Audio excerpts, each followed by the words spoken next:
Once upon a time, many eons ago, lived a Tejasvi Rishi, Mrikandu. Mrikandu was the son of Mrigashringa and Suvrita.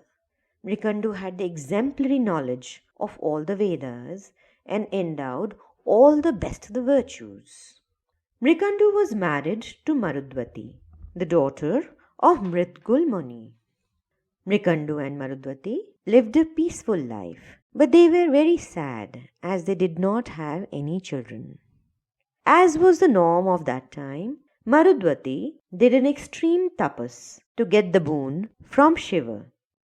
After many stern and austere days of tapas and unflinching devotion, Shiva got finally pleased and appeared before them.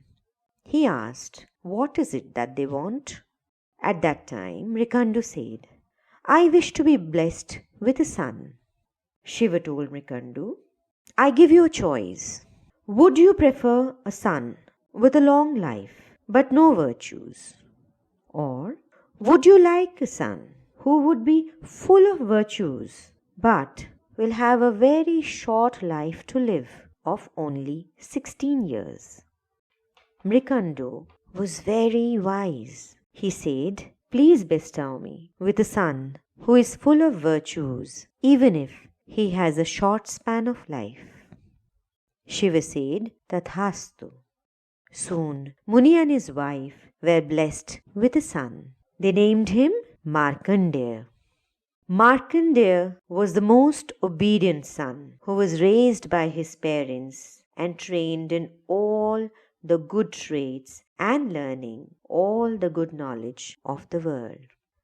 When he was almost 16, Markandeya could sense that his parents were behaving in a very sad and anxious manner all the time. He couldn't quite understand the reason behind it, and whenever he asked his parents, they came up with some excuse or the other and avoided the question.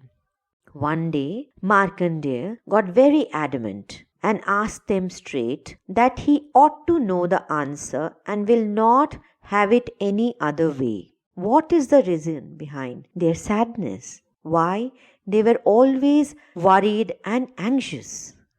Muni Mrikandu told Markandeya how he was born and also told him the blessings of Shiva, that he would be very good but will have only 16 years to live. Now that Markandeya was closing on his 16th year of life, the parents are so sad that he'll die soon and will leave them. Markandeya told Mrikandu not to lose hope. He said Shiva blessed him with these virtues, and now it's his devotion towards Shiva which he will carry through, no matter what the final result might be. He asked for his permission to go away from his family and devote all his time praying to Shiva. Markandeya went into the jungle. He made a Shivaling by himself and started worshipping it day in and day out.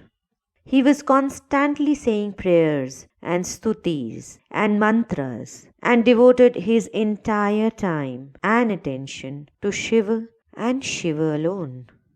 Finally, the day came when it was supposed to be the last day of Markandeya on earth. Yama came when Markandeya was very devotedly busy in Shiva prayer. He asked Markandeya to come along as his death was nearby. The moment has arrived. He cannot live anymore. He had to leave earth and go along with Yama. Markandeya, all composed and busy in his prayers, requested Yama to give him a little more time as he was almost completing one of the jap and stutis and would be free soon to go along. But Yama was furious and in a hurry. He threw his nose on Markandeya's body and tried to tie him up and carry him away from the Shivling. Markandeya grasped the Shivling with all his might and started fervently saying the prayers. Yama will not stop. Markandeya will not stop either. At that point of time, something amazing happened. Out of the Shivling appeared the mighty Shiv himself, and he pushed Yama away.